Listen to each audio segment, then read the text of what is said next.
March 14th, 1989. The streets of Matamoros, Mexico are alive with neon lights, the air heavy with beer and sweat. It's spring break, and thousands of American college students crowd the bars and clubs just across the border from Brownsville, Texas. Among them is 21-year-old Mark James Kilroy. Tall, athletic, a pre-med student from the University of Texas. He had his whole future ahead of him. That night, he wandered between bars with his friends, laughing, drunk on freedom more than alcohol. But as the crowd swelled past midnight, he slipped away to relieve himself in the dark between buildings. When his friends looked up, he was gone. At first, no one panicked. In Matamoros, it wasn't uncommon for someone to vanish for an hour, only to stumble back later with stories of new friends, bad tequila, and friendly women. Everyone thought Mark was just out chasing the night. But Mark never returned. Days passed, flyers were printed, phone calls were made. His parents flew down from Texas, desperate, begging for news. But what they didn't know was that Mark was already dead, claimed by a cult whose appetite for blood had no end. Kidnapped by cartel-linked men, he was driven to Rancho Santa Elena, a desolate compound outside Matamoros. There he was bound and tormented. Hours of terror ended when a machete split the base of his skull. His brain was carved out and boiled in a black cauldron in the Ganga, an offering meant to grant his killer strength and protection from the law. His body, like so many others, was butchered and buried in the dirt of the ranch, forgotten, until investigators began to dig. Mark Kilroy was not their first victim, but he was their last. The final sacrifice before the cult's empire of blood came crashing down. His death was the spark that exposed Adolfo Constanzo and his so-called Narcosatanists, a cult where magic, blood, and cocaine became one unholy empire. To understand the horror uncovered at Rancho Santa Elena, you have to understand the man at its center, Adolfo de Jesus Constanzo, a charismatic, ruthless leader who called himself El Padrino, the Godfather. He was born on November 1st, 1962, in Miami, Florida, to a teenage Cuban immigrant mother. Outwardly, his childhood seemed ordinary. He was baptized Catholic, even served as an altar boy.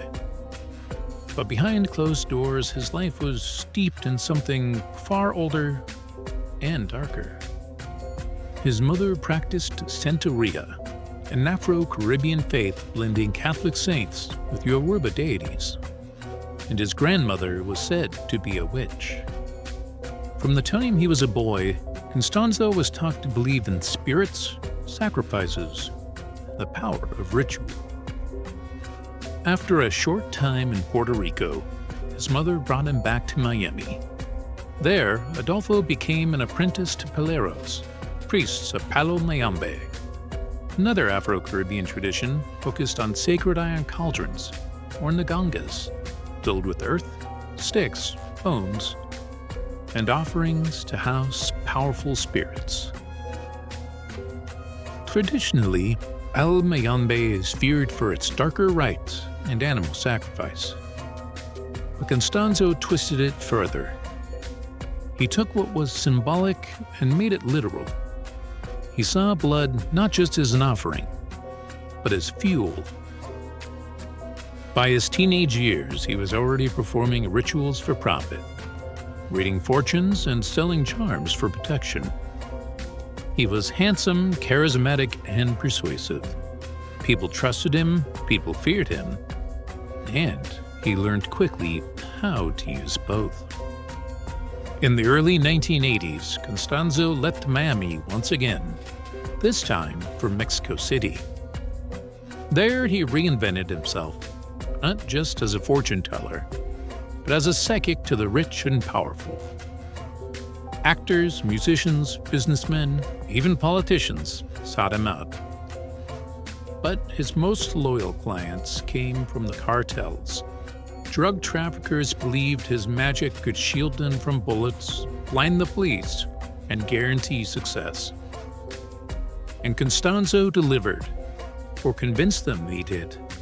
In return, he demanded money, luxury, and soon, blood. What began with animals escalated quickly. Graveyards were plundered for bones. Corpses were stolen to strengthen his Nganga. Before Constanzo, death wasn't enough. He demanded life. Human life. By the mid-1980s, he was convincing cartel gunmen that real power came only through human sacrifice. Blood magic, he told them, was the one true way to cheat death and capture the favor of the spirits. Constanzo had become something far more dangerous than a fortune teller. He was a sorcerer with an army. And like every empire built on blood, his would only grow hungrier. No cult is built alone. Adolfo Constanzo's power came not just from his rituals, but from those who followed him. His inner circle was drawn from cartel families, lovers, and the curious. People bound to him by fear, loyalty, and a promise of protection. Foremost among them was Sarah Maria Aldrete, a young woman who seemed the least likely to end up in such a world. At Texas Southmost College in Brownsville, she was an honors student studying physical education. A cheerleader, known for her intelligence and charm. To her classmates, Sarah looked like the picture of success. A tall, striking student with a promising future. But across the border in Matamoros, she lived another life. Constanzo gave her a new name, La Madrina, the godmother. In his cult, she wasn't just a follower, but his high priestess, second in command, and some say his lover. To outsiders, she remained the friendly girl next door. To the cult, she helped carry out his darkest rituals. Then there was the Hernandez clan, drug traffickers who supplied much of the cult's muscle. Elio Hernandez, his brothers, and their nephew Serafin provided the manpower, the smuggling routes, the protection. With them came resources, weapons, and a steady stream of victims, both rivals and innocents. Constanzo also surrounded himself with disciples, men who obeyed without question. Martin Quintana Rodriguez, Omar Orea Ochoa, Jorge Montez, each drawn in by money, ritual, or sheer fear. Constanzo promised invincibility through sacrifice, protection from bullets, from prison, from death itself. In the world of cartels, where death is a daily risk, that promise was intoxicating. At Rancho Santa Elena, they called him El Padrino. If he demanded money, they paid. If he demanded blood, they spilled it. Together, they became known as Los Narcosatanists, Narcosatanists, a cult where loyalty was measured not in words, but in offerings of flesh. By 1988, Constanzo and his inner circle had built Rancho Santa Elena into a stronghold, 200-acre ranch outside Matamoros. To outsiders, it looked like any other smuggling base, remote, fenced, littered with vehicles and livestock. But inside its gates, the ranch became the beating heart of Constanzo's cult, a place where drugs moved north and blood kept the spirits satisfied. Constanzo's alliance with the Hernandez family meant protection, weapons, steady income. In return, he swore that his magic would make their operations untouchable. Rivals would vanish, shipments would glide past the law. All he asked in return was loyalty and blood. The victims were many.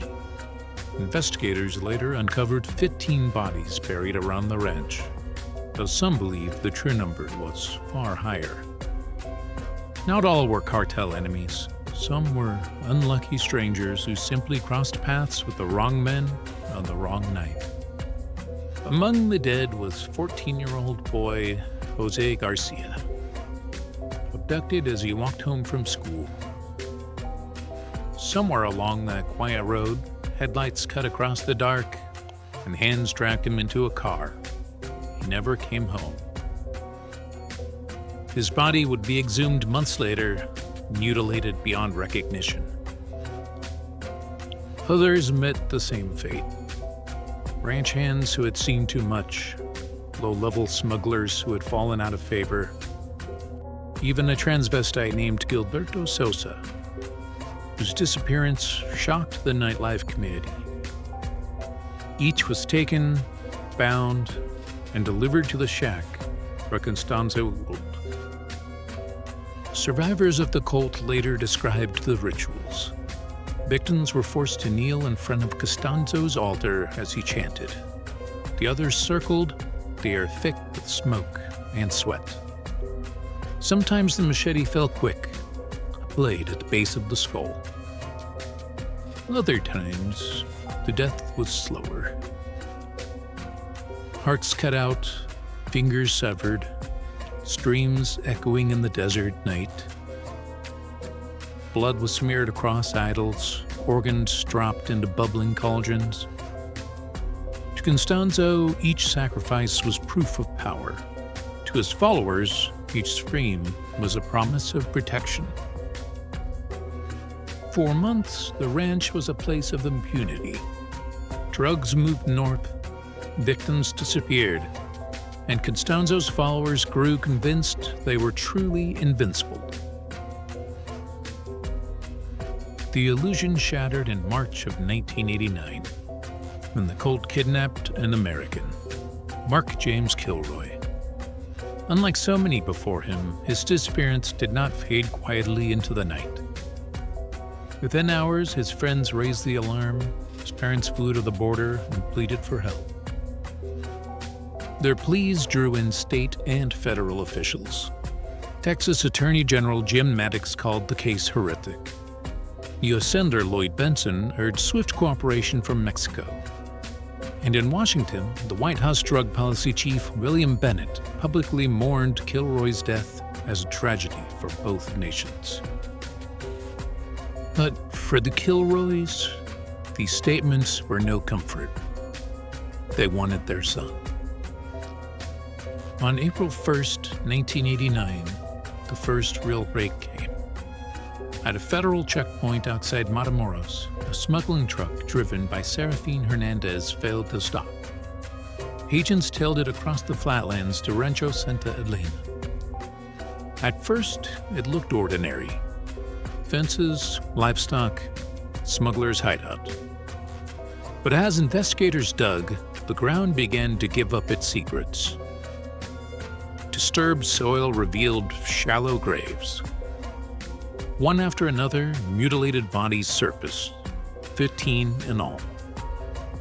Men, women, even children. Skulls fractured, hearts missing, bones threaded with wire like grotesque trophies. Among them, the remains of Mark Kilroy. His spine had been pierced with wire so his bones could later be worn as charms. His brain had been boiled as an offering to spirits Constanzo claimed would make them invincible. The truth was undeniable. Rancho Santa Elena wasn't just a smuggling hub. It was a slaughterhouse, a temple to murder.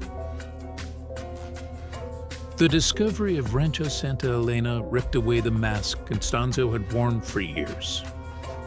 With 15 bodies exhumed and rumors of more hidden elsewhere, authorities launched a nationwide manhunt. The inner circle scattered, but Constanzo remained determined not to be taken alive. He fled to a luxury apartment in Mexico City with several followers, including Sarah Aldrete. For weeks they hid in plain sight, blending into the city's noise while police closed in. Constanzo grew paranoid, sensing that the protection he'd promised was slipping away. On May 6, 1989, police tracked him to a safe house. When officers surrounded the building, Constanzo answered with gunfire. Automatic weapons rattled against concrete as a firefight tore through the block. In the end, Constanzo chose his own fate. Refusing capture, he handed a Uzi to his follower, Alvaro de Leon, El Dubi, and ordered him to fire. Obeying his master's final command, El Dubi cut him down in a storm of bullets, killing Constanzo and his lover, Martin Quintana Rodriguez, on the spot. The self-proclaimed Godfather of Matamoros died not at the hands of police, but at the hands of his own disciple, on his own terms. When officers stormed the apartment, they found chaos. Cash, weapons, ritual objects strewn across the floor. Sarah Aldrete was taken into custody, pale and shaken, but alive. In an instant, Constanzo's empire crumbled. The man who promised invincibility through blood magic was gone, proving, in the end, that his power, like his life, was only ever an illusion. With Constanzo dead, the weight of his crimes fell on those who followed him. In the months that followed, Mexican authorities arrested and charged multiple members of the cult. The courts would spend years untangling the roles each had played in the murders at Rancho Santa Elena. Sarah Aldrete, La Madrina, became the most infamous.